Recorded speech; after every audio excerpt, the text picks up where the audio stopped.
So if you want to make a test order on Shopify here, well, there are a few things that you need to understand. Now, in order for you to make a test order here, you first need to make sure that your payment method is on test mode. Now, typically when you go to settings here and go to payments, usually in here, you'll have the option to choose a provider. Now, depending on your provider, the options for you to put it in test mode may be different. But if you haven't added a provider yet, well, you could just choose the bogus gateway option here. Let's go and click on this one. Now, in here, as you can see, these are certain transactions that we need to use, like the following codes in place. So 1, 2, 3 here to simulate certain statuses. Let's go and choose one as an example later on when we're making the transaction. But for now, let's go and click on activate and just follow the on-screen steps here. But typically, you don't have to do much. You just need to wait for it. But once you have this, you go and click on the X at the top right here. Now, let's go and just click on products here and just make sure that we have enough product here. Let's go and choose this one. And let's just say we have how much available here. Let's go and just choose 100. Click on save because you need certain amounts here. So certain values, or at least you have like some stock of your product in order for you to purchase something. But we're done in here. Let's go ahead and click on the online store. Click on the eye icon to visit our store. Now in here, you want to go and just choose your product. So we have our test product here. Let's go and choose this one. Click on add to cart. And you want to go and click on the checkout button. Or you can go and click on view cart here if you want. But let's go and click on checkout here.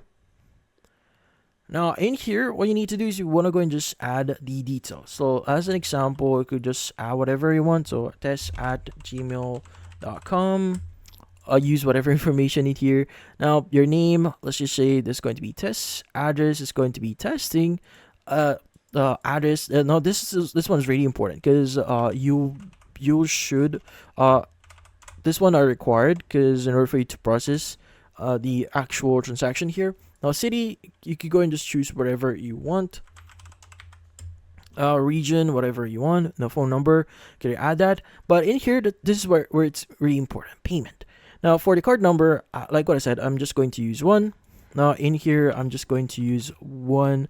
Let's go and just make sure this is valid. Let's go and just maybe choose 30. And security code is 123. Now name on card is going to be test as an example. Now, once you've done that, you can go and just click on pay now. Now, by the way, phone number, let's go and just add whatever in here. Click on pay now. Now, let's go and just make sure it's valid. So I just click on pay now here and I added some information here. And as you can see, our transaction just went through. But as you can see, the payment method is that we use here is going to be bogus gateway. But once we go back into our store, click on orders. We should now have our test customer here, our test transaction. As you can see right now, it's unfulfilled and it's also paid because we just simulated this case, a payment that went through. So you can also test like denied or on hold. So depending on what provider you're using in here, there are different test scenarios so you could use. But that's how you make a test order on Shopify. Now, obviously, you could go and just select on your order here, manage a few things. Like for example here, there are like your payment gateway was in test mode when this order was created. You can go and mark this fulfilled, do whatever you want. But that's about it. So hopefully this video was able to help you like and subscribe to our channel. Thank you for watching.